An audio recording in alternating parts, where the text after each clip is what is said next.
명팔이를 암덩어리에 비유하며 강하게 비판을 했지만 정작 그 암덩어리 명팔이가 누군지에 대한 대상은 거론하지 않았습니다. 그래서 논란이 더욱더 커진 측면도 있는데 그러자 친명계에선 격앙했습니다. 강선우, 기본사회 먹사니즘 참 많이 팔았다. 나 더 팔겠다. 그래, 나 명팔이다. 나 더 팔 거야. 라는 반발. 한준호, 이재명 팔이 누가 하고 있는지 밝혀라. 김병주, 이재명 공격 몰두하는 자가 진짜 명팔이다. 김병주 최고위원 후보 같은 경우는 정봉주가 명팔이다. 김지호 전 부대변인, 동지들을 명팔이 악마화하고 있다. 라며 정봉주 후보에 대한 성토를 친명들은 쏟아내고 있습니다. 자, 그러자 김민석, 김병주 최고위원 후보가 오늘 기자회견을 예고했습니다.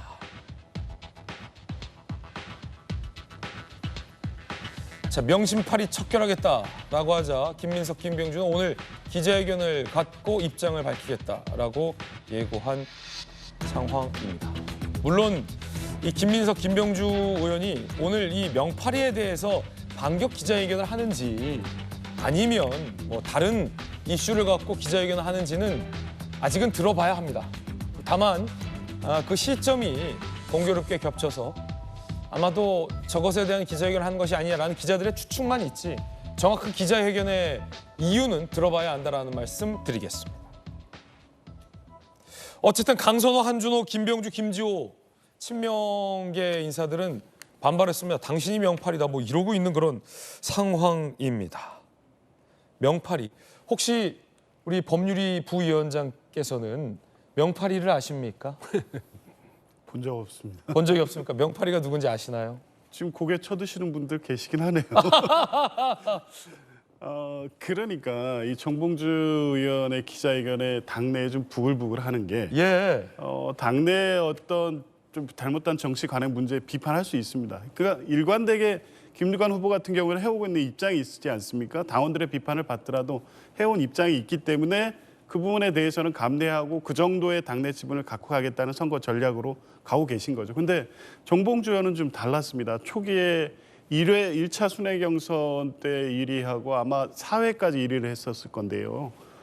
그때는 이 대세 자체가 그렇기 때문에 그동안의 뭐 희생론, 이 동정론 또 그 윤석열 정부와의 강한 뭐 투쟁론 이런 걸 전략으로 해서 가고 있었어요. 근데 그때부터 이 상황에 대해서 잘못 판단하는 게 뭐냐면 이재명 대표가 개입했다 이렇게 보기 시작하면서 주변에 이런 얘기를 하고 다니기 시작한 것 같아요. 그런데 제가 볼 때 물론 그 발언이 문제가 됐습니다. 김민석은 왜 이렇게 표가 안 나와? 이게 1회 경선인가 2회 경선 때입니다. 그게 의도해서 실제 이 순위를 김민석을 수석으로 만들기 위해서 의도하고 흘린 발언이냐 그렇게 보이지 않았거든요. 거기 다른 후보들 다 같이 차를 타고 가면서 유튜브 방송에서 여러 얘기를 편하게 하는 과정에서 그냥 나온 얘기였어요. 물론 그게 파장에 미쳐서 당원들에게 어떤 메시지로 전달된 것은 맞지만 이재명 대표가 의도하고 한 게 아니거든요.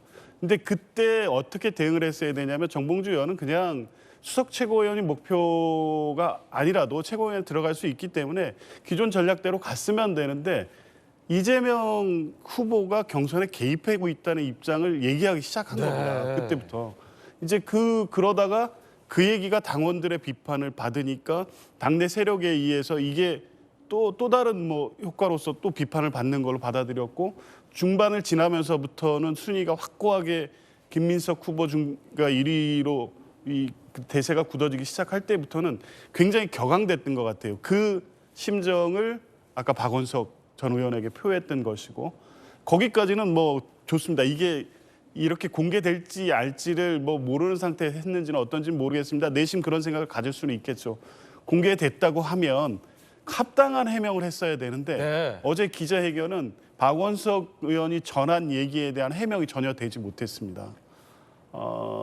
분명하게 누가 보더라도 박원석 의원이 전한 얘기는 꽤 신빙성 있는 얘기죠. 그게 과장했다, 해석했다 보기에는 좀 틀렸고 그 부분에 대해서 적절한 해명이 됐어야 되는데 문제의 핵심을 명팔이로 몰고 간 겁니다. 오히려 당내에 이 정봉주 후보에 대한 어떤 비판 여론을 더 가중시켰어요. 지금 부글부글 하는 거죠. 아마 조금 있다가 이 다른 후보들 기자회견도 그 연장선상에 나올 수밖에 없어요. 이거는 정봉주 후보 개인에 대한 어떤 이 뭐 비판일 수도 있지만 이게 지금까지 한 과정 중에 이 사실관계를 왜곡해서 자꾸 이런 식으로 외부에서 당을 공격하는 논리를 가지고 이 경선 국면에서 이 당 내부를 비판했다는 것, 그게 대상도 특정되지 않았기 때문에 그게 당원인지 당내 어떤 특정 세력인지 최고위원 후보인지 의견을 분분하게 만들어 버렸잖아요.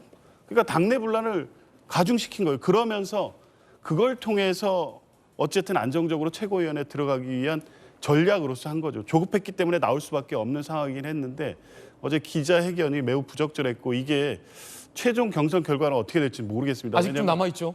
조금이 아니라 사실은 50% 정도가 남아있는 50% 겁니다. 절반이 남아있습니까? 그렇죠. 여론조사 30%에 대의원 투표 14%가 있고요. 서울 경선 당원들의 비중을 따지면 아직 반 정도밖에 안 됐다고 볼 수 있습니다. 그러니까 이 경선 구도가 출렁할 수도 있는 상황이에요. 지금. 그러면은 지금 정봉주 후보의 어제 저 발언으로 향후 이제 경선 민심에 좀 출렁거림이 있을 수 있겠네요, 정말. 그렇습니다. 이게 어떻게 작용할지는 모르겠지만 당내 여러 뭐 당원 게시판이라든가 이런 데서 보이는 측면을 보면 선거 이 막판 이 구도에 상당한 영향을 미치고 있는 건 분명해 보입니다. 네. 지금 정봉주 후보가 명팔이가 누구냐 기자들이 묻자 기자회견 보고 발끈하는 사람들이 명팔이다라고 했는데 강선우, 한전호, 김병주, 김지호 이분들이 지금 정봉주 후보를 향해서 누가 명팔이냐라고 반박하고 나섰거든요. 자, 조금 전 정치 시그널에 이 발끈하신 분 중 한 분이 출연을 했습니다. 김지호 전 부대변인이 출연했는데 정봉주 후보에 대해서 수구 보수 언어로 공격하고 있다며 어제에 이어 오늘도 정봉주 후보에 대해서 비판을 이어가고 있습니다. 명팔이는 당신이다라는 취지의 비판에 이어 수구의 언어로 공격하고 있다라는 얘기인데 김광삼 변호사님, 이 명팔이 논란 어떻게 보고 계십니까? 아니 저는 정봉주답다 그런 생각을 해요. 정봉주답다. 아, 예. 그 이제 민주당 전당대회가 너무 이재명 용비어천가였잖아요. 그래서 일극 체제에다가 최고위원들 나오면 맨 이재명 파리를 했거든요. 그걸 지적을 한 거예요.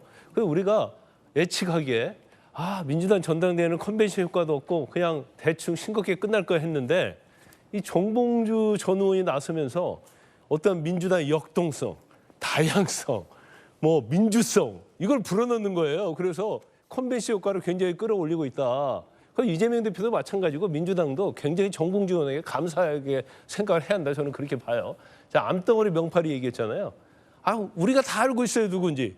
이재명 대표에게 기자가 물었죠. 최고위원이 명팔이 하는 겁니까? 그러니까 아니다고 얘기하지 않고 최고위원은 아닌 것 같다 이렇게 얘기했어요. 정봉주 후보한테 물었죠. 그렇죠. 기자들이. 그런데 우리가 명팔이 다 드러난 거 아니에요, 이미? 강명팔이, 한명팔이, 민명팔이, 김명팔이 다 알고 있어요. 명팔이 혁신회의도 다 알고 있습니다, 누구나. 그런데 이걸 직접적으로 얘기를 하지 못하는 거에 불과하다 이렇게 봐요. 그런데 지난번 이제 김민석 의원하고 이재명 대표가 이제 유튜브 하면서 왜 사유인지 모르겠다 이런 얘기를 했을 때부터 저는 정봉주 전 의원이 가만히 있지 않을 것 같다는 저는 생각을 했었거든요. 뭔가 제스처를 취할 것이다 하는데 결과적으로 박원석 전 의원하고 일주일 이제 소통을 해가지고 자기의 어떠한 생각을 밝혔다고 저는 봐요. 그러면 이거 자체가 사실은 본인의 어떤 전당대회에서 과연 최고위원 들어갈 수 있는 거에는 악영향을 미칠 수 있는데 지금 정봉주 전 의원 스타일이 참지 못하는 스타일이거든요. 네. 그리고 이건 정말 공정하지 못하다고 생각하는 거예요. 그래서 이제 이거 들고 나온 것이고 이제 결과적으로 과연 최고위원회 이제는 포함이 되냐 안 되느냐 이제 원래는 1위냐 2위냐 이게 관심이었는데 지금은 최고위원 안에 들어가냐 못 들어가냐 이게 이제 관심이 돼버렸고 어제 발언으로 순위가 더 밀릴 수도 있다. 더 밀릴 수 있죠. 그런데 또 민주당 내에서도 이런 목소리도 필요하다고 생각하는 당원들은 또 경우에 또 지지할 수 있어요. 만에 하나 정봉주 전 의원이 최고위원회에 들어가게 되면 이건 엄청난 거예요. 자력에 의해서 갱생한 거거든요. 그러면 수석이 안 된다 하더라도 이 안에서 자기 목소리를 낼 수 있는 여지가 엄청 기반이 탄탄해진 거거든요. 그러면 아마 제가 볼 때는 수석 최고위원 되는 것보다도 훨씬 더 많은 부분을 이재명 대표랄지 민주당의 어떤 민주성이랄지 이런 부분에 대해서 큰 목소리를 낼 가능성이 크다 이렇게 봅니다.